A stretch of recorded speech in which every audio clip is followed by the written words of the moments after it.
नमस्कार, आपका अखबार के YouTube चैनल पर आपका स्वागत है। मैं हूं प्रदीप सिंह। आज बात करेंगे बिहार की। काफ़ी लंबे समय की चुप्पी के बाद नीतीश कुमार और उनका खेमा, उनके साथी फिर से सक्रिय हुए हैं बिहार की राजनीति में। और ये दरअसल बिहार की राजनीति नज़र आ रही, लेकिन निशाना जो है वो केंद्र की तरफ है। तो केंद्र को अस्थिर करने की कोई कोशिश नहीं हो रही है, लेकिन अपनी ताकत बढ़ाने की कोशिश हो रही है।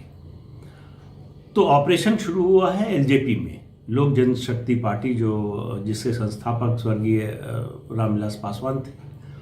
अब वो इस दुनिया में नहीं है। उनके बाद, बल्कि उनके रहते ही उनके बेटे ने पार्टी की कमान संभाल ली थी, चिराग पासवान ने। चिराग पासवान ने और नीतीश कुमार की नहीं पटी। हालांकि नीतीश कुमार और रामविलास पासवान में भी खटपट उनके जीवित रहते ही शुरू हो गई थी। लेकिन नीतीश कुमार चतुर राजनेता हैं। उन्होंने लोकसभा चुनाव से पहले रामविलास पासवान का इस्तेमाल किया बीजेपी से बार्गेनिंग के लिए।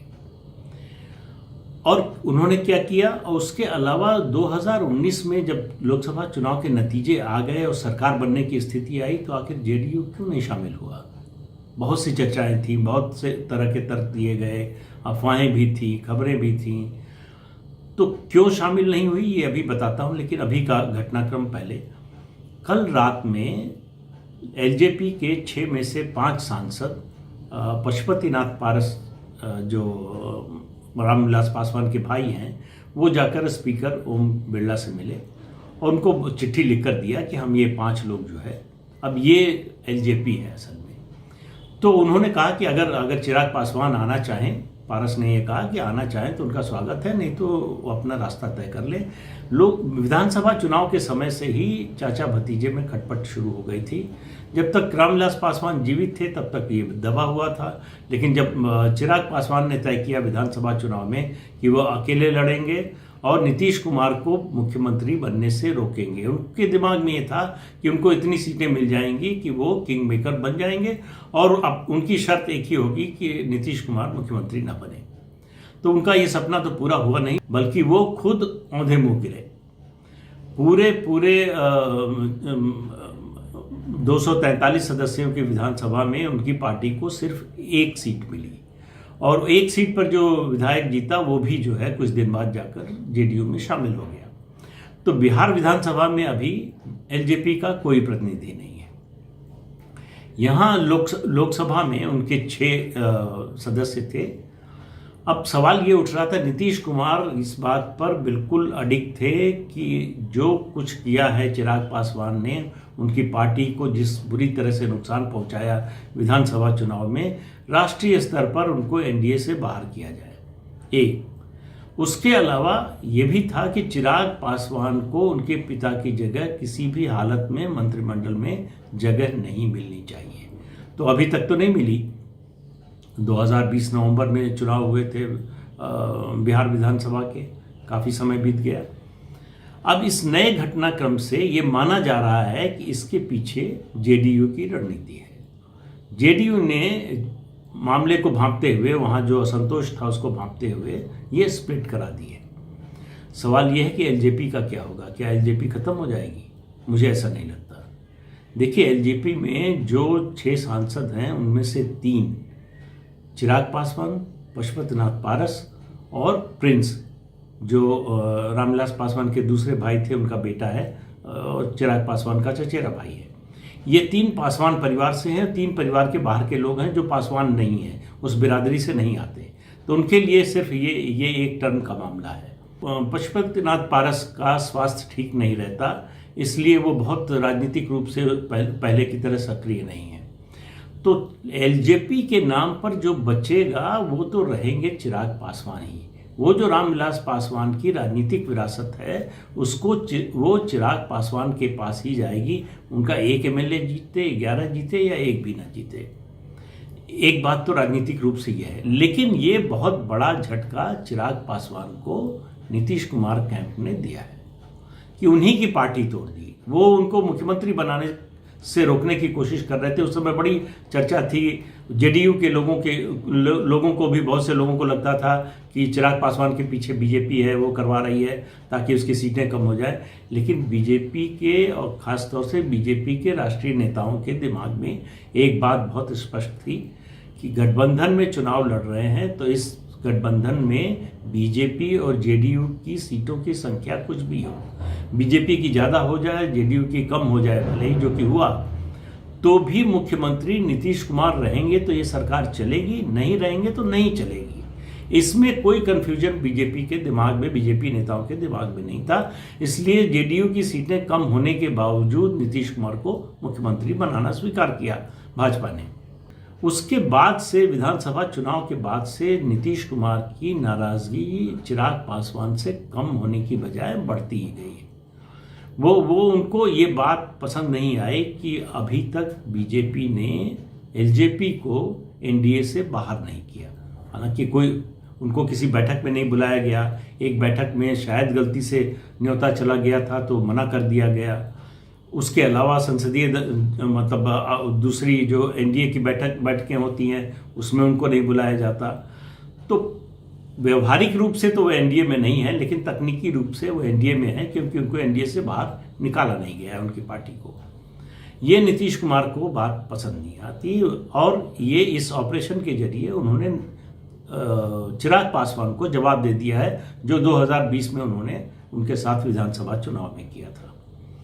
अब ये इसी समय क्यों शुरू हुआ? ये काम पहले भी हो सकता था, कुछ समय बाद भी हो सकता था। देखिए, राजनीति में टाइमिंग का बड़ा महत्व होता है और इस समय का मतलब है। और आपको थोड़ा सा और याद दिला दे कि लोकसभा चुनाव के समय बीजेपी चाहती थी कि वो लोकसभा की ज़्यादा सीटें लड़े और जेडीयू कम लड़े, और विधानसभा में जेडीयू को ज़्यादा सीटें मिले, बीजेपी को कम। लेकिन नीतीश कुमार ऊपर से भले ही सहमत रहे हों इससे, लेकिन ये कोई गठबंधन, मतलब ये कोई समझौता लिखित पढ़त में नहीं हुआ था, लिखित पढ़त में, लेकिन ये सहमति थी, ये समझ थी। नीतीश कुमार ने देखा जब 2018 में बीजेपी राजस्थान हार गई, मध्य प्रदेश हार गई, छत्तीसगढ़ हार गई और किसान नाराज थे और कई समस्याएं उस समय थी, तो उनको लगा यही समय है बीजेपी से बार्गेन करने का। तो उन्होंने पहले इस्तेमाल किया रामविलास पासवान का। पासवान से पहले समझौता कराया कि उनसे हो जाए, फिर उसके बाद हमारा बीजेपी का हो।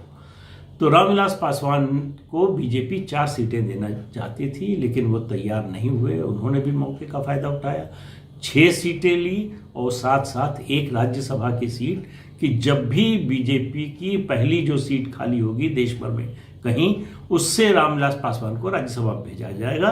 बीजेपी ने भेजा भी, बिहार से जब सीट खाली हुई तो उनको राज्यसभा में भेजा भी। अब वो 6 सीटें जाने के बाद 36 बची।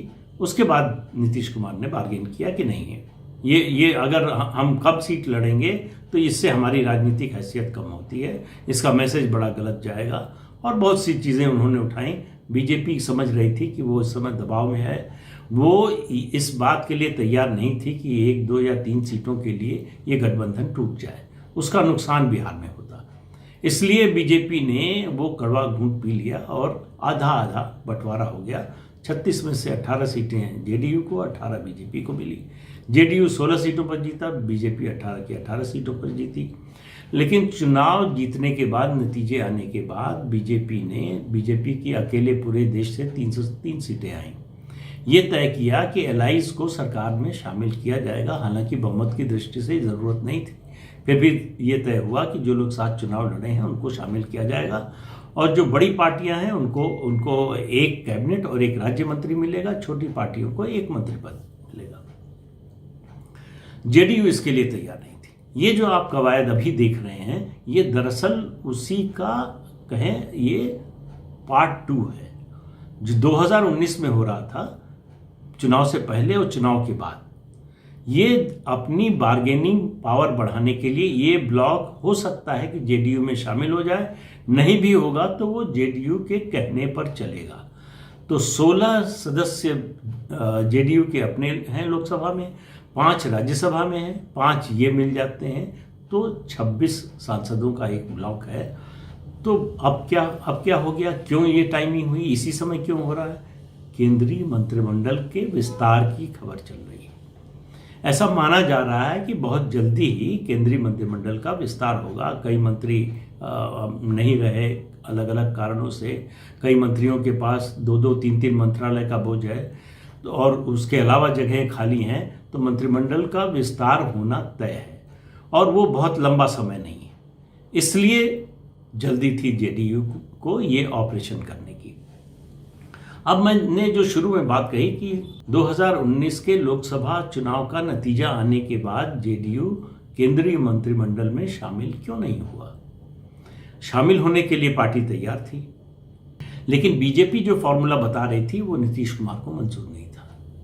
अब आप देखिए किस तरह से हम लोग अक्सर बात करते हैं तो चाइना के बारे में कहते हैं, उनकी एक स्ट्रेटजी जो उनका यूएसपी माना जाता है दुनिया भर में, वो है सलामी स्लाइसिंग, धीरे धीरे धीरे आगे बढ़ो। नीतीश कुमार भी इसी तरह से करते हैं, वो समय का इंतज़ार करते हैं, मौके का इंतज़ार करते हैं और उसके बाद स्ट्राइक करते हैं कि ये मिल जाए उनको उस समय। ऐसे मौके पर अपने एलआई से वो कंसेशन लेते हैं, वो अपनी मांग पूरी करवाते हैं जब वो मुश्किल में हो, जब लगे कि मानने के अलावा ज़्यादा विकल्प नहीं होगा उनके पास। तो उस समय उन्होंने जो शर्त रखी भाजपा के सामने, उन्होंने कहा कि बिहार से भारतीय जनता पार्टी के जितने मंत्री बनेंगे उतने ही जेडीयू से बनने चाहिए। अब आप देखिए ये बड़ी विचित्र मांग थी। अगर मान लीजिए महाराष्ट्र में यही उद्धव ठाकरे की पार्टी करने लगती, दूसरे राज्यों में जो घटक दल हैं एनडीए के वो इस तरह की मांग करने लगते, तो क्या स्थिति होती। उन्होंने कहा कि ये हमारे लिए ज़रूरी है, इसलिए ज़रूरी है कि हमको अपने सामाजिक समीकरण का ध्यान रखना है, उसके हिसाब से मंत्रिमंडल में सीटों का बंटवारा करना है। तो उस समय बिहार से 5 मंत्री बने थे बीजेपी के, तो उनको भी 5 सदस्य चाहिए थे और ज़्यादा भी पता नहीं चाहिए रहा होगा, लेकिन इतने तो उनको चाहिए ही थे। बीजेपी ने इससे साफ इनकार कर दिया कि एक कैबिनेट, एक स्टेट मिनिस्टर मिल सकता है, उसके लिए अगर आप तैयार हों तो ठीक है। लेकिन नीतीश कुमार तैयार नहीं हुए तो उन्होंने दूसरा दांव चला कि हमको सरकार में जाने की जल्दी नहीं है, पद का लालच नहीं है, मंत्री बनने का लालच नहीं है, हम तो गठबंधन के हित में काम करना चाहते हैं, बिहार के हित में काम करना चाहते हैं। क्योंकि उनको मालूम था कि इस समय ज़्यादा दबाव डालना, जोर देने से आगे विधानसभा के चुनाव हैं, उसमें मुश्किल हो सकती है। उसमें फिर वो चाहते थे कि जेडीयू को ज़्यादा सीटें मिले, लेकिन ऐसा हुआ नहीं। बीजेपी ने थोड़ा जो है स्टैंड लिया और बराबर सीटें मिली, बल्कि बीजेपी को 1 सीट ज़्यादा मिली। वहाँ से फिर मामला बिगड़ गया। जब चुनाव का नतीजा आया विधानसभा का, तो उनकी पार्टी की सीटें घट गईं, पहले से न केवल घट गईं बल्कि बीजेपी से भी काफ़ी कम हो गई। तो संतुलन बिगड़ गया। फिर उन्होंने कहा कि भाई अब जो बड़ी पार्टी है उसी का मुख्यमंत्री हो, उसी का दावा बनता है। तो उनको मनाया गया, वो चाहते थे कि उनको मनाया जाए और तो मनाया गया, क्योंकि बीजेपी को मालूम था कि अगर नीतीश कुमार को मुख्यमंत्री नहीं बनाएंगे तो वो सरकार चलने नहीं देंगे। इसमें कोई कहीं से शक नहीं था। ये बात मैंने पहले भी कही, अब भी कह रहा हूँ, आगे भी याद रखिए। जब भी बिहार में बीजेपी और जेडीयू गठबंधन की सरकार की बात करें, आप वहाँ के इक्वेशन की बात करें, तो ये मानकर चलिए कि वो सरकार तब तक चल रही है जब तक नीतीश कुमार मुख्यमंत्री हैं। जिस दिन वो मुख्यमंत्री पद से हटेंगे उस दिन वो सरकार गिर जाएगी। तो अब नीतीश कुमार का नया पैंतरा होगा कि मंत्रिमंडल विस्तार में उनके लोगों की संख्या या उनके सहायक लोगों की संख्या बढ़ गई है और अब हमको ज़्यादा सीटें मिलनी चाहिए। तो ये आप अंदाज़ा लगाइए कि कितनी चतुराई से, और टाइमिंग देखिए उनकी।